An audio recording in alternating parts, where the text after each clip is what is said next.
Hello, Lovelace. Welcome to today's wider curriculum lesson, which is going to focus on history. Now, as you know, for the last few weeks, we've been looking at the arrival of the Anglo-Saxons in Britain. We explored how when the Romans left Britain, it left a void, and the Anglo-Saxons were able to come across from their northern European homelands of Germany, the Netherlands, and Denmark, and settle in Britain. They were able to bring their craftsmanship and trading skills, their farming skills. And for a few hundred years, a couple of hundred years, they lived reasonably peacefully. And then the next group of invaders came along. They were known as the Vikings. Okay. So today's challenge is to see if we can find out and know where the Vikings came from and why they came to Britain. Okay. Well, just a little introduction, a little bit about them first of all. Okay. So there's our Viking friend. But first fact, did you know that they never had horns on their helmets? We often see images of Vikings like this with the big horned helmets. But that simply never happened. And I'm going to explain to you why. Imagine being in a sword fight. If a sword is waving towards your head, all these horns would do is guide the sword onto your head. So it would actually be an incredibly silly design of a helmet. You don't want the blades to be guided towards your head. So the horns simply never happened. Okay. So let's move on. Right. So the Viking Age in European history was from about 700 AD to 1100 AD. So there's a bit of an overlap there with our Anglo-Saxon friends. During this time, many Vikings left their homelands in Scandinavia and traveled by longboat to other countries like Britain and Ireland. Okay, but they actually left their homelands and headed off in all sorts of directions. Okay? So when the people of Britain first saw the Viking longboats, they came down to the shore to welcome them. However, the Vikings fought the local people, stealing from churches and burning buildings. Now, the first Viking arrivals were raiders, and you can see from this image, terrifying. If those tribes came running towards you, waving their swords and shields and battle axes, it would be terrifying. So some, and I emphasize some of the Viking arrivals were raiders. They were incredibly violent, and they were there as thieves to take anything they found of value. Okay?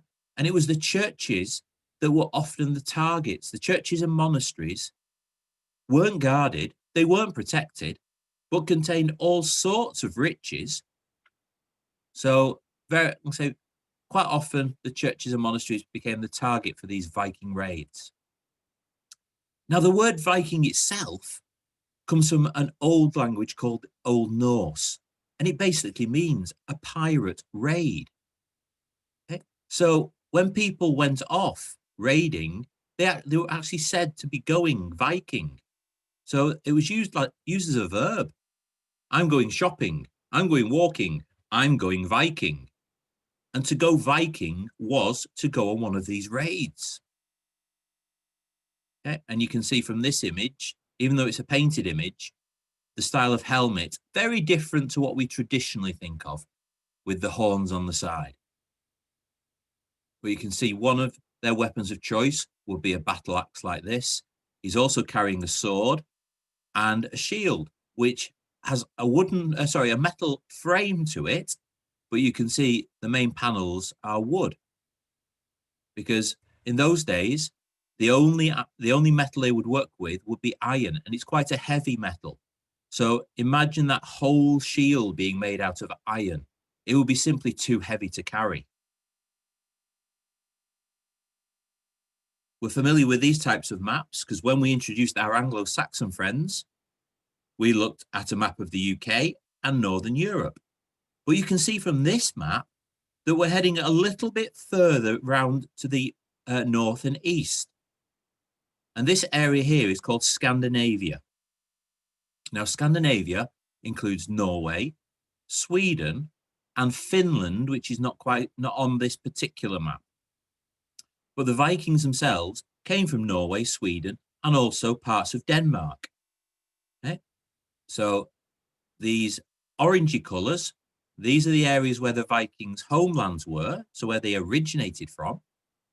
And you can see from the arrows that their journeys took them straight across to England, but also around the northern tip of the UK, through the islands, the North Scotland Islands of Shetland, round the Scottish coast to the Hebrides and these islands here, to the west coast of Scotland, and even down through the Irish Sea to parts of Southern Ireland and West Wales.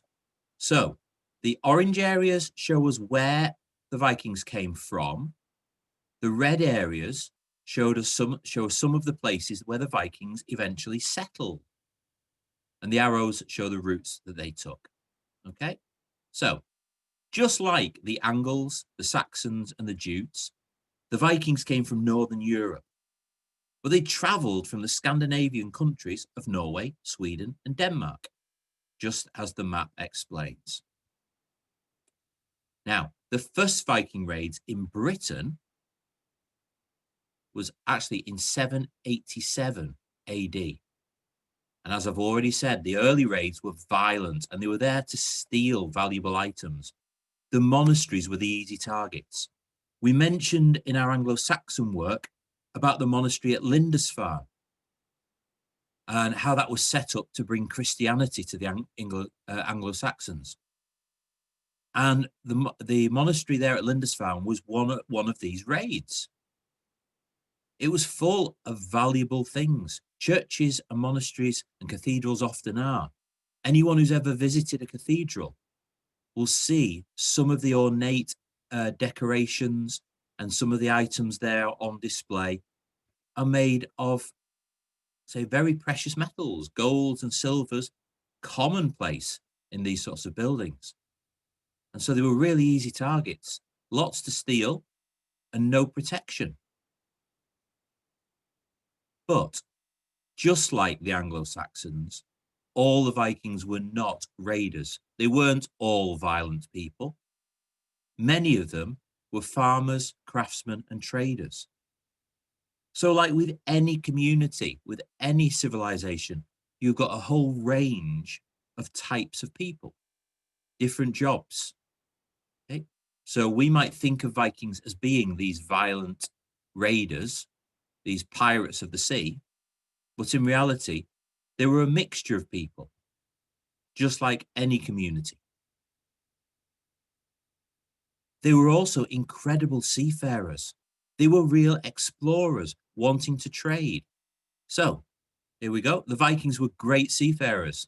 They sailed the seas, trading goods to buy silver, silk, spices, wine, jewelry, glass, and pottery to bring back to their own homes.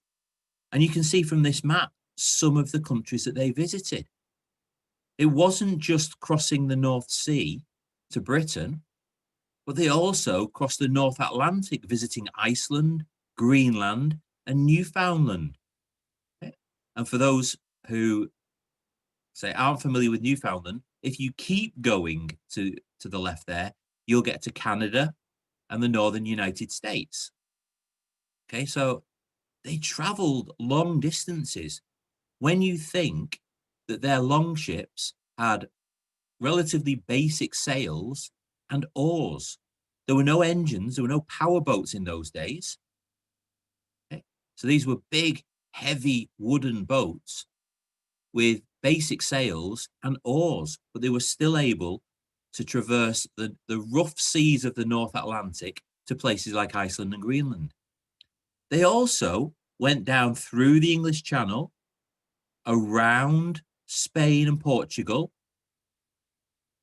and crossed the Mediterranean Sea, exploring places in Northern Africa, exploring Sicily, Italy, Greece, and finally into places like Turkey. Now, although they were great seafarers and explorers, they were also able to cross land, marching great distances, again, looking for trade through most of Europe, through Russia, down through Denmark and Germany, into places like Austria and Sweden and Switzerland, through France. Okay? So covering huge areas of both Europe and the North Atlantic. Now, gradually, just like the Anglo-Saxons had done, the Vikings began to settle in Britain. And by the year 874 AD, they'd taken over quite a lot of Britain. You can see the areas in red. But you'll also notice this orangey bit at the bottom. Now, if you remember, the Anglo-Saxons broke England up into kingdoms. One of those kingdoms was Wessex. Now, all the other kingdoms were beaten by the Viking armies. So they were able to quite easily take over most of England. But an Anglo-Saxon called Alfred, King Alfred the Great, he was the ruler of Wessex, and he was actually able to beat the Viking army in battle. He held them back. And as a result, he had to keep the peace, because he wasn't strong enough with his armies to force all the Vikings out of Britain, but he was able to come up with a deal with them. And basically that deal was, yes, you can stay. No, you can't stay in Wessex. That's my kingdom. But yes, you can stay as long as you live in peace. And that was a deal the Vikings were willing to make, because their farmers, their traders, their craftspeople wanted a peaceful life. So this area here in red was renamed Danelaw and became the Viking homeland, or not homeland, I should say, but a settlement of the Vikings, with a couple of very famous towns, cities in there. York being the most famous Viking city in Britain. And if you ever get the chance to visit York, there is a very, very good Viking museum called Jorvik. The Jorvik Centre is an incredible museum, and it is full of artifacts that have been dug up in the York area from the time of the Vikings. So well worth a visit. You've also got the town of Chester, which originally was a Roman settlement. The Vikings took over there, and then down to London, which borders Danelaw and Wessex. Okay, so the Vikings were able to settle despite losing the battle to Alfred, but they were able to settle and live in peace in Danelaw, in that part of the UK, together with a very small settlement in West Wales and settlements in the west of Scotland.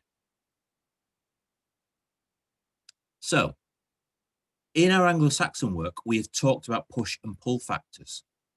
Now, for the Vikings, these were very similar. Okay?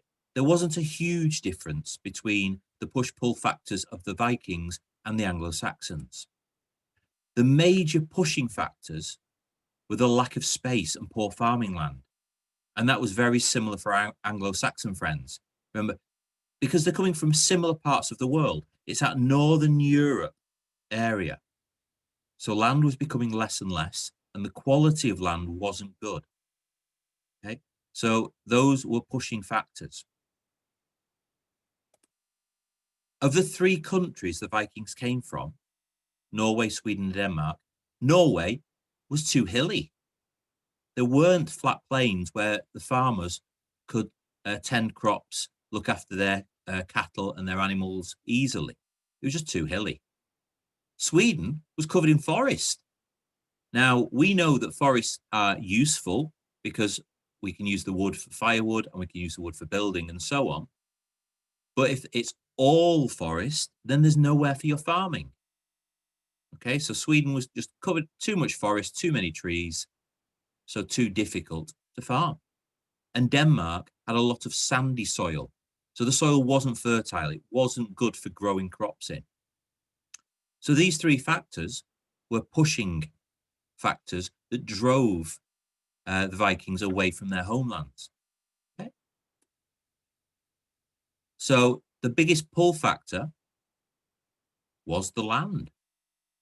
Now, the kingdoms, the Anglo-Saxon kingdoms, their kings weren't offering money like the Britons had done to bring the Anglo-Saxons across. So money was not an incentive. That wasn't a pulling factor. The biggest pulling factor was the land. There was more space and it was better quality of land for farming. Okay, so hopefully you've been paying attention. If not, feel free to rewind the video and just give yourself a little recap. But your task today is based on your objective. The objective was, do I know where the Vikings came from and why they came to Britain? Hopefully by now you do. So, using your map drawing skills and research skills, I'd like you to answer these two questions. Where did the Vikings come from? Okay, now for that one, I would like you to draw me a simple map explaining their countries of origin, where their homelands were, and then where they settled in the UK. Okay, so a drawing answer for that one, please. And for number two, why did they come to Britain? Okay, now I would suggest this is a two-part answer. Why did they come first of all? And then why did they choose to settle? Okay, remember the very first Vikings to arrive in Britain didn't stay.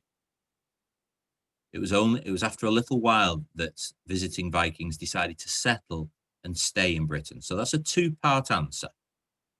Okay, hopefully everything there was clear. But do, as I say, feel free to rewind the video. Feel free to go online and find out some of this information for yourself. That would be really, really good. If you can give me some extra information that wasn't in the video, that would be really cool. Okay, but for now, that is the end of today's lesson. You guys take care of yourselves. Stay safe, look after those around you, and I will see you very soon.